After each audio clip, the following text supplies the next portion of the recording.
En el otoño de 1987, la familia Peterson se mudó a la casa de sus sueños en un tranquilo suburbio de Omaha, Nebraska. Una hermosa casa victoriana con un porche envolvente y un patio trasero lo suficientemente grande para sus 2 hijos. Pero 6 meses después, la casa fue abandonada. La familia huyó en mitad de la noche, dejando atrás muebles, ropa y comidas a medio comer sobre la mesa. Cuando la policía llegó, encontraron a los padres, Sarah y Mark, sentados en su coche al final del camino de entrada, tiritando.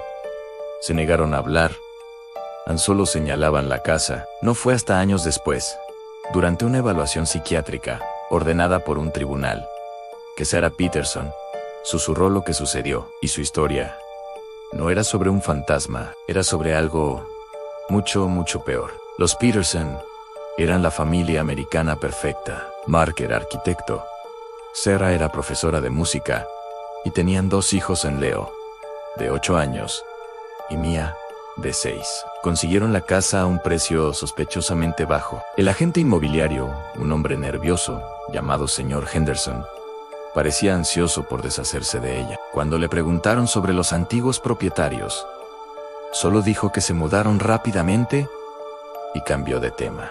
Las primeras semanas fueron idílicas, pero pronto empezaron a suceder pequeñas cosas.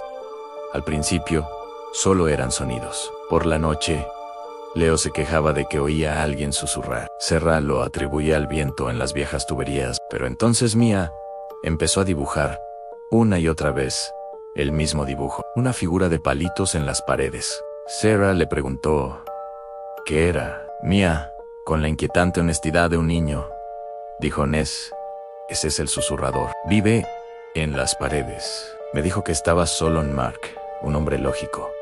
Decidió llegar al fondo del asunto. Supuso que era un animal en las paredes. Mapaches, tal vez ardillas. Bajó al sótano para revisar los viejos conductos de ventilación. El sótano no estaba terminado. Era oscuro y olía a tierra húmeda. Mientras pasaba la mano por la fría pared de piedra de los cimientos, sus dedos rozaron algo que no era piedra, era madera. En una puerta pequeña, casi invisible, pintada del mismo color que la piedra, con las juntas ocultas por décadas de suciedad. Tuvo que usar una palanca para abrirla. Detrás no había un espacio angosto para gatear. Era un pasadizo estrecho, un espacio entre las paredes internas de la casa, y dentro de este pasadizo encontró una pequeña silla de madera podrida, una pila de libros infantiles amarillentos de la década de 1940 y una serie de pequeños arañazos en la pared que formaban un calendario rudimentario. Alguien había estado viviendo en las paredes, quizás durante mucho, mucho tiempo. Mark le dijo a Sarah que tenían que llamar a la policía, pero antes de que pudiera hacerlo, los susurros comenzaron también para ellos. No era solo por la noche.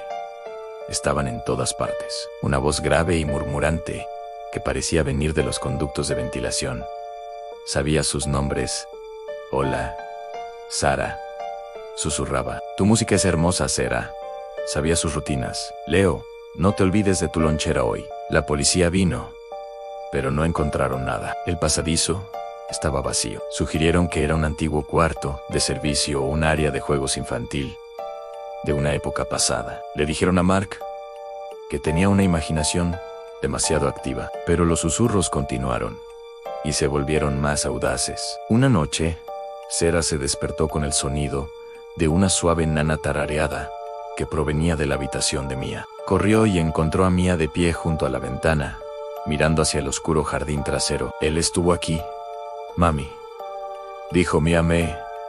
Cantó una canción. Dijo que ha estado aquí por mucho, mucho tiempo. Dijo que el hombre que construyó la casa lo metió en las paredes, porque era un niño malo. Mark estaba ahora obsesionado. Fue a la Sociedad Histórica del pueblo y buscó en archivos de periódicos antiguos de 1947, y allí estaba, en la primera página del Omaha Evening News, un titular sobre un carpintero local y su hijo. El carpintero, un hombre llamado Elias Thorne, era conocido por su hermoso trabajo en madera y su comportamiento extraño y solitario. Tenía un hijo pequeño llamado Thomas. Los vecinos informaron que nunca se veía al niño. Elias les decía que el niño era simple y que recibía educación en casa. Pero un día, una trabajadora social fue a ver al niño.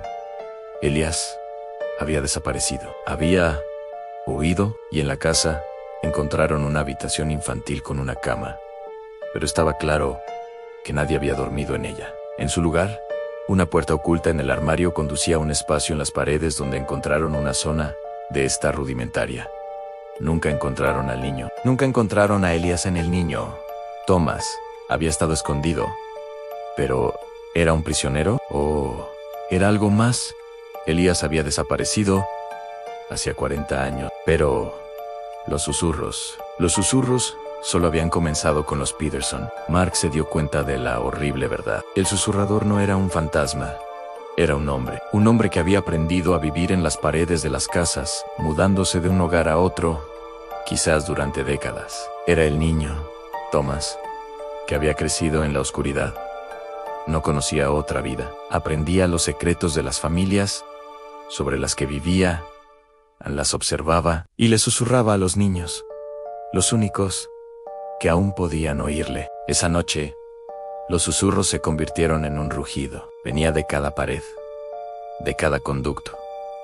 Ya no era un susurro, era un grito. Estáis en mi casa. La familia corrió. No hicieron las maletas. Solo agarraron a los niños y huyeron al coche. Mientras Mark daba marcha atrás en el camino de entrada, miró hacia la casa. En la ventana del ático, vio una silueta, una figura delgada y harapienta, simplemente quieta, observándolos mientras se iban. Y mientras el coche se perdía en la noche, una última palabra llegó flotando desde la casa, directamente a sus mentes. Encontraré a otra familia. La familia Peterson nunca fue acusada de ningún delito. Su historia fue considerada un episodio psicótico compartido. La casa en Omaha fue demolida en 1995. Nunca se encontraron restos humanos, pero los informes sobre susurradores en las paredes persisten en los archivos policiales de todo el Medio Oeste. Generalmente se descartan como vagabundos. A veces no lo son.